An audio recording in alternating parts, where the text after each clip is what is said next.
Hi, I'm Kottaveiinflux, where every day is a journey into my mind. Gently, I welcome you to my imagination and the next season of my life. So this morning, I'm sitting outside in the sun as it's like beaming down on me. You hear the birds. And I think about how I always say to myself, I am light. I am light. I am light. I don't need to find the light. I am the light, right? And when I leave my home, I leave as a flicker, a flame, or a supernova, right? There are levels. Ooh, this bee just landed in front of me hovering. So I leave as one of those three things. And even sometimes when I do that, my energy is still super high without me saying a whole lot. And so I asked my friend, I said, what's a level below flicker? Because sometimes even when I leave the house, on flicker, my energy's still high, my light is still beaming, right? And so he said, you're smoldering. I was like, wait, what? Smoldering. So sometimes when I leave the house, I have my energy and my light at smoldering intentionally, right? And so you may say, okay, Kottavei, what does that have to do with art? Well, hold on a minute. I'm going to tell you. I decided a long time ago, probably when I was 11, that I'm going to shine my light, even if it blinds people. Even if it blinds people. How other people's perception of me doesn't matter so much to me. And the same applies to my art. As I've said before, I make my art from my spirit, for myself.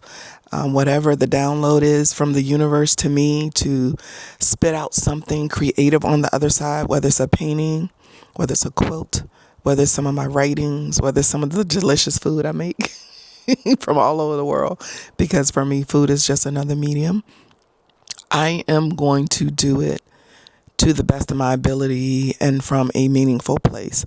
What people get on the other side and how they perceive it, that's their issue, their situation, their problem, their jubilation. I don't consider other people so much when I'm making my work. And that has been the saving grace of me letting my light shine while I'm out here in this world being a creative. When I'm done, of course, again, I go back to you can buy it because it's done at that point. The downloads happened. Here it is, my baby. And literally when people buy my work, I thank them for giving my art a good home. I have 5 children, but my art is it's another child. It is another child and is just as deeply precious to me. So many people will tamp down their light, their creativity, tamp down all of those beautiful things they are in lieu of jobs, in lieu of others' perceptions, in lieu of responsibility. And I do have all of those things, but I don't quiet my creativity. I don't dim that light. I don't really care if people like my work or dislike my work or however they feel about it. I'll listen. But I let it roll off because that's not my why. That's not my reason for making. That's not my light, right? As a creative and a long time creative, this bee is hovering right by me. I don't know that I've never not been a creative, that I've never not allowed my light to shine. Like people, I get more hits on my hula hoop videos than I do on these things talking about my art and talking about my creativity. And I wonder why. And I think maybe I need to start hula hooping and doing these videos at the same time so I can reach a vaster audience.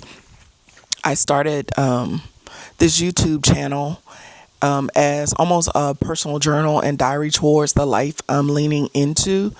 And it's a bit scary. I am an introvert, and I've said that before. I'm an introvert.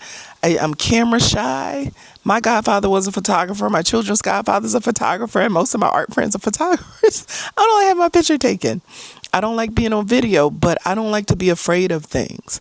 I don't like to be afraid of my own light. And I don't know, out of these videos I'm planning on making, the one that's going to make a difference for some person out there, that allows them to lean deeply into their light, to own their light, to take their light and harness it in their own hands and then beam it out for other people to see. If one person sees something I've said that makes them shine all the more bright, then all of this fear I'm working against is worth it. Because one thing about me, I'm going to shine whether or not I blind people or not. Put your shades on. Not my responsibility, right? And that's not to say this journey has been without struggle, because those who know me know I have had, quite a bit of struggle on this creative journey. But even in those moments, I may not have the full sun like I do right now here at this artist residency in Finland. But if I have a glimmer, if I have a flicker, if I can see some far off in the distant starlight, I'm going to pull it and harness it and put it into my creativity, put it into my writing, put it into my quilting and artwork making, my collages, my food, whatever it is. I'm going to grab that little glimmer and do my best to magnify it, because the light matters. All of the artists that create from a place of darkness, great for you. I'm not that person. I'm not that artist. I need light. I need sun to facilitate my creativity happening. And that's a metaphor not only for the physical light, because this morning sun is great, but also that internal light. If I'm struggling internally, my art struggles externally. I have to have some light from somewhere. And there's been times I've had to pull it out of my own gut because I was in darkness. I had to swim to the depths of the ocean and fly like a phoenix to the darkest part of the sky. I am definitely Icarus. I definitely fly too close to the sun. But when I have just that little morsel of light, my creativity shines a little bit brighter for me, because it's for me. I'm able to imagine better. I am able to document better. I am able to experiment a bit more because I feel freer. But what I don't do is lock myself in to a space that has absolutely no light, because I don't thrive there. I believe that we as creatives all come here, as children, we all come here singing, dancing, performing, making, creating, until somebody tells us we're doing it wrong. I love young children's art because they're like, look, mommy, I drawed you. And it's like 2 dots and an arm that's 3 inches long and blue. The perception of that is so great. Like, I love that creative freedom. And I've talked about my inner child and how she wants to play.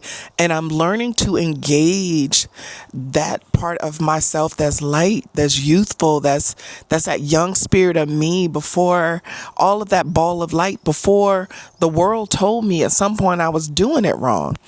Like I said, I think around 11, I just kind of disregarded other people's opinion of me in general.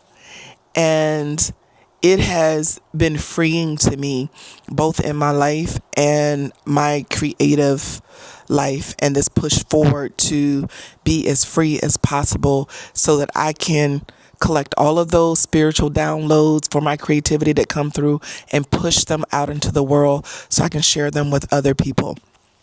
So don't pay attention to what others say. Be the light, share the light, beam the light, absorb the light, magnify it, and push it out by way of your creativity. So I am Kottaveiinflux, living my life with no ceiling, no floor, no walls, no box, just the world. If you enjoyed this talk, please like, subscribe definitely, and share if you so feel inclined.